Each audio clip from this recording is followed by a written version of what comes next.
Welcome back to my channel. ఈరోజు మనము దొండకాయ ఫ్రై చేద్దాము. అలానే పండిన దొండకాయలతోటి పచ్చడి చేద్దాము.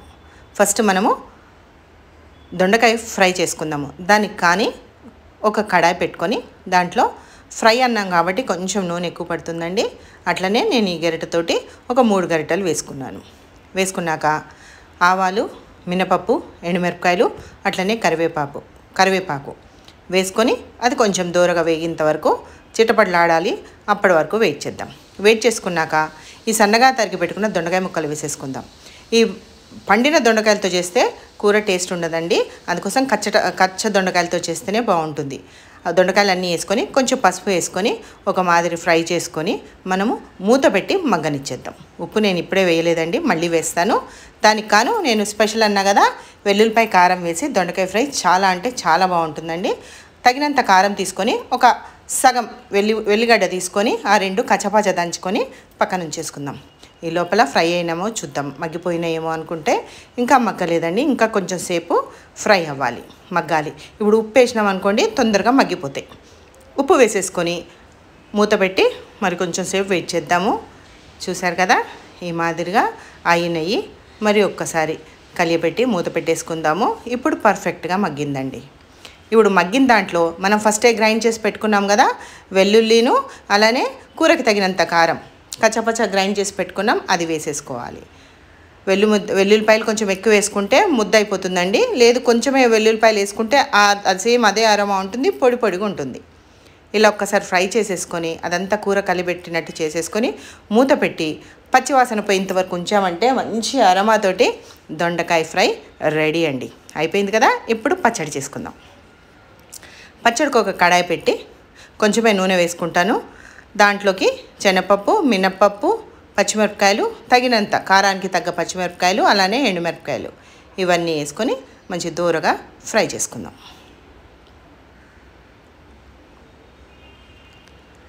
ఇట్లా మంచి అవి సన్నవి గ్రీన్ పచ్చిమిరపకాయలు అండి, కారం ఎక్కువ ఉంటాయి. అది చూసుకొని వేసుకోండి. ఎవరికి ఇష్టానుసారం వాళ్ళు కారం తినేటోళ్ళు దాన్ని బట్టి వేసుకుందాం. ఇది ఆల్మోస్ట్ ఆల్ మగ్గిపోయిందండి. ఇప్పుడు దీంట్లో నువ్వులు వేసుకుందాం. నువ్వులు చాలా టేస్టీగా ఉంటుందండి దొండకాయ పచ్చడిలో. నువ్వులు కానీ పల్లీలు కానీ వేసుకోవచ్చు, నువ్వులు వేసుకోవచ్చు. మినపప్పు, శనగపప్పు గుప్పెడు ఎక్కువ వేసుకొని అట్లా కూడా చేసుకోవచ్చు. నువ్వులు తొందరగా ఫ్రై అయిపోయినాయి, చల్లార్చడానికి తీసేసుకొని అదే కడాయిలో మనం ఈ దొండకాయలు వేసేసుకుందాం. దొండకాయలు కింద నూనె అంతా మొత్తం అయిపోయింది, కొంచెమే వేసాను కాబట్టి దొండకాయలు అసలు వాస్తవంగా నేను వేయను, కానీ మీకోసం చూపించాలి కదా అని దీంట్లో దొండకాయలు చింతపండు వేసుకొని అలానే కొంచెం నూనె కూడా వేసుకుంటా. పసుపు అలానే కొంచెం నూనె కూడా వేసుకుంటే చాలా బాగుంటుంది. దొండకాయలలో పసుపు, కొంచెం 2 రెమ్మల చింతపండు, అలానే నూనె వేసి మగ్గనిద్దాం. చూసారు కదా, మంచిగా మూత ఒక 5 నిమిషాల తర్వాత తీసే వరకు అది కొంచెం మగ్గినట్టు అయింది. ఇప్పుడు దానికి తగినంత ఉప్పు దీంట్లోనే వేసుకుందాం. చింతపండు వేసినాం కాబట్టి అడుగంటే ఛాన్సులు ఉంటాయండి. అందుకోసం ఉప్పు వేస్తే మనకి నీరు వచ్చి ఉంటుంది. అది మగ్గే లోపల ఈ లోపల మనకి ఇది చల్లారిపోయింది. ఇది కచ్చాపచ్చా గ్రైండ్ చేసుకుందాం. ఎందుకంటే అచ్చు రోట్లో నూరినట్టు ఉండాలి కాబట్టి కచ్చాపచ్చా గ్రైండ్ చేసుకుందాం. దాంట్లో ఒక 5-6 ఎల్లిపాయలు వేసుకొని గ్రైండ్ చేసుకుందాం కచ్చాపచ్చా. మరీ పొడిగుంది, మరి ఒక్కసారి గ్రైండ్ చేసేసుకుందాము. అలానే ఇప్పుడు చూసాం కదా దొండకాయలు కూడా మగ్గిపోయినాయండి. దొండకాయలని ఒక ప్లేట్లో తీసుకుంటే తొందరగా ఆరిపోతాయి, చల్లారిపోతాయి. సో ప్లేట్లో తీసుకొని దాన్ని పరిచేసినామనుకోండి తొందరగా ఆరిపోతుంది.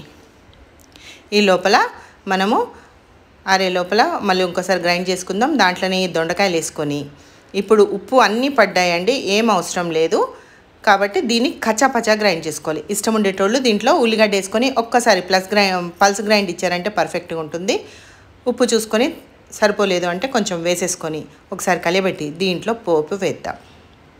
పోపుకి కొంచెమే నూనె వేస్తున్నానండి, కొంచెం అంటున్నాను కానీ ఫస్ట్ పోపు వేసాను, తర్వాత ముక్కలలో వేసాను, ఈ పోపుకి వేస్తున్నా. ఆవాలు, మినపప్పు, ఎండుమిరపకాయలు, కరివేపాకు, మస్ట్ అండ్ షుడ్ ఇంగువ ఉండాలి. అప్పుడే దీనికి కమ్మటి టేస్ట్ ఉంటుంది. ఇప్పుడు అవన్నీ వేసుకొని మంచిగా దూరగా వేయించుకున్నంత వరకు ఉంచుకోవాలి. అలానే ఇంగువ వేస్తే ఆహా మంచి అరోమా ఇస్తుందండి. పచ్చళ్ళలో ఇంగువ తప్పకుండా వేస్తే బాగుంటుంది. ఇట్లా మంచిగా దూరగా ఫ్రై అయిన తర్వాత మనం తీసి పెట్టుకున్నాం కదా, దాంట్లో ఈ కరివేపాకు ఈ పోపు దినుసులన్నీ దాంట్లో వేసేసుకుందాం. ఈ పోపు అంతా దాంట్లో వేసుకొని మంచిగా ఒక్కసారి కలిపెట్టామనుకోండి, ఇది చపాతీలలోకి బాగుంటుంది, అట్లానే దోశల్లోకి బాగుంటుంది, అట్లానే అన్నంలోకి కూడా చాలా అంటే చాలా బాగుంటుంది. వేడివేడి అన్నంలో పచ్చడి వేసుకొని ఇంత నేచుకు వేసుకొని తింటే ఆహా, ఏదో సినిమాలో శ్రీలక్ష్మి అన్నట్టు ఆహా నా రాజా, సేమ్ అట్లనే ఉంటుందండి. అంత టేస్టీగా ఉంటుంది. ఈరోజు మా ఇంట్లో దొండకాయ కూర, దొండకాయ ఫ్రై, అట్లనే రసం. మీకు నచ్చినట్టయితే సబ్స్క్రైబ్ చేసుకోండి, బెల్ ఐకాన్ ప్రెస్ చేయండి. నేను పెట్టిన వీడియోలు ముందుగా మీ వరకు చేరుతాయి. Thanks for watching.